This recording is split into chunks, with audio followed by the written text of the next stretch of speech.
नमस्कार, मैं रेलवेमैन विपिन। दोस्तों कैसे हैं? आशा करता हूं आप सभी लोग अच्छे और स्वस्थ होंगे।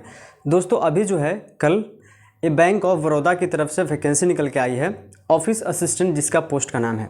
उसमें करीब करीब जो है 500 वैकेंसी जो है निकल करके आई है। तो हम लोग इस पर चर्चा करेंगे फॉर्म भरने से लेकर एग्जाम तक कि आपका चयन का जो है प्रक्रिया क्या है। तो चलिए हम लोग वीडियो को शुरुआत करते हैं। उससे पहले आपसे रिक्वेस्ट है कि अगर आप चैनल पर नए हैं तो चैनल को जरूर सब्सक्राइब कर लीजिएगा। मैं सरकारी और अर्ध सरकारी दोनों वैकेंसी जो है हमेशा लाते रहता हूँ इस चैनल पर। तो अगर आप भी किसी भी जॉब की जानकारी चाहते हैं तो चैनल को जरूर सब्सक्राइब कर लीजिएगा। तो चलिए हम लोग शुरुआत करते हैं। देखिए, bank of Baroda new vacancy 2025 में अभी निकल के आई है। इसमें जो है आपका ऑनलाइन का जो डेट है ना दोस्तों, वो 3 मई 2025 से लेकर के आपका 23 मई 2025 तक आपका लास्ट डेट होने वाला है। तो इसमें ज़्यादा अब टाइम नहीं बचा है, तो आपने ज़रूर इस फॉर्म को भरिएगा। इसमें देखिए पोस्ट जो है ना, पोस्ट का नाम मैंने पहले ही चर्चा किया था कि इसका ऑफिस असिस्टेंट, मतलब एक तरह से प्यून कहिए आप। प्यून का हम इंग्लिश में ऑफिस असिस्टेंट बोलते हैं। तो पद का जो नाम है ना वो आपका ऑफिस असिस्टेंट है। इसमें देखिए एज जो है ना आपका मिनिमम 18 साल और मैक्सिमम 26 साल होने वाला है।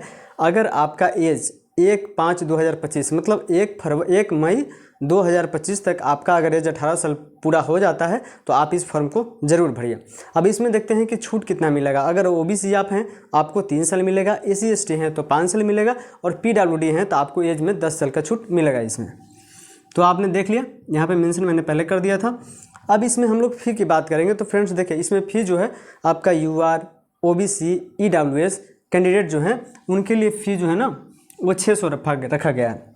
अगर आप PW कैंडिडेट हैं मतलब विकलांग हैं, SC/ST हैं या वुमेन है, मतलब वुमेन मतलब all category women, UR, EWS, OBC, SC/ST मतलब वुमेन जो भी कैटेगरी के वुमेन है ना, उनके लिए आपका फ़ी जो होगा ना वो 100 रुपये रखा गया है। अब हमने देख लिया, फ़ी देख लिया। अब हम देखते हैं ना कि आपका जो सीट होने वाला है इसमें कैटेगरी वाइज कितना सीट होने वाला है। देखिए फ्रेंड्स, अगर आप UR कैंडिडेट हैं तो आपके लिए 252 पोस्ट होगा। अगर आप EWS कैंडिडेट हैं मतलब इकोनॉमिकल वीकर सेक्शन जो है ना, उसके लिए आपका 42 है। अगर आप OBC आते हैं, अदर बैकवर्ड क्लास से हैं, तो आपके लिए 108 सीट है। अगर आप SC कम्युनिटी से आते हैं तो आपके लिए 65 सीट है। अगर आप ST हैं तो आपके लिए 33 पोस्ट है। अगर आप PWD मतलब विकलांग वाले कोटा से हैं तो आपके लिए 9 पोस्ट है। अगर आप एक सर्विसमैन, इसमें जो है ना अगर आप आर्मी वगैरह कोई भी जॉब से अगर रिटायर होकर के आए हैं ना तो आप इस फॉर्म को भर सकते हैं। तो आपके लिए टोटल जो है ना 97 इसमें पोस्ट होने वाला है। तो आप लोग भी इस फॉर्म को जरूर पढ़िए, क्योंकि इसमें जो है ना आपका कैटेगरी का सीट अलग से रिजर्व है।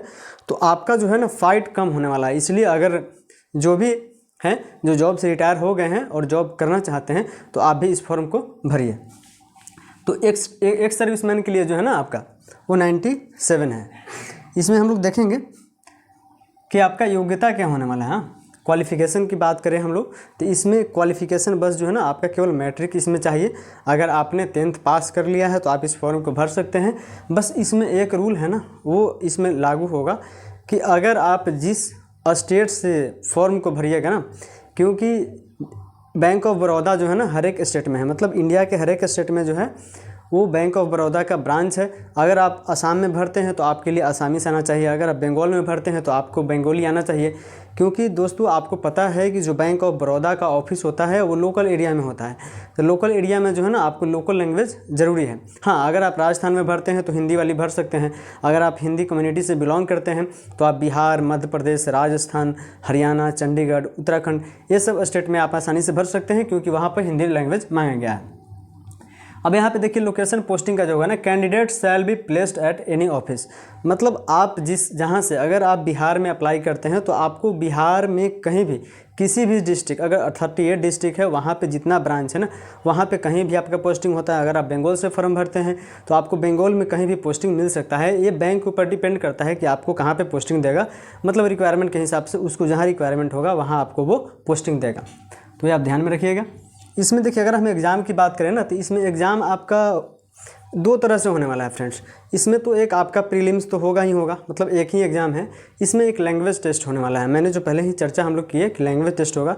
लैंग्वेज टेस्ट देखिए इस तरह से होगा, अगर ज़्यादा फॉर्म आपका गिरता है ना फॉर्म में तो आपको एग्ज़ाम लेंगे लैंग्वेज टेस्ट का। अगर ज़्यादा फॉर्म नहीं गिरता है तो ग्रुप बना करके वहाँ पे डिस्कशन लेंगे, या जो वाइवा तरफ से होता है उस तरह से इन्होंने चर्चा किया है कि हम एग्ज़ाम को लेंगे।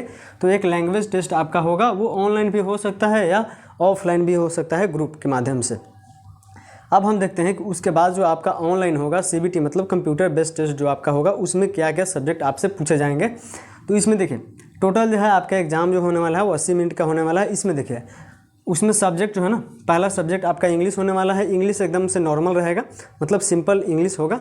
तो बस अगर आप थोड़ा सा भी इंग्लिश जानते हैं तो आपके लिए अच्छा है। तो इंग्लिश होगा, उसमें जो है टोटल क्वेश्चन आपका 25 क्वेश्चन रहेंगे। आपको जो है 25 क्वेश्चन रहेगा, एक क्वेश्चन 1 मार्क्स का रहेगा, तो टोटल आपको 25 नंबर दिए जाएंगे। इसमें आपका अगर इंग्लिश सब्जेक्ट है तो जाहिर सी बात है कि आपका जो परीक्षा का जो माध्यम होगा वो इंग्लिश में ही होगा, तो वो है। और इसमें समय आपका 20 मिनट दिया जाएगा। अब देखिए इसमें है ना दूसरा सब्जेक्ट आपको दिया जाएगा जीके का होगा। जो जीके का पेपर होगा उसमें आपको टोटल क्वेश्चन जो है 25 होंगे, आपको टोटल मार्क्स भी इसमें 25 मिलेंगे। और आपका जो माध्यम होगा ना वो हिंदी होगा।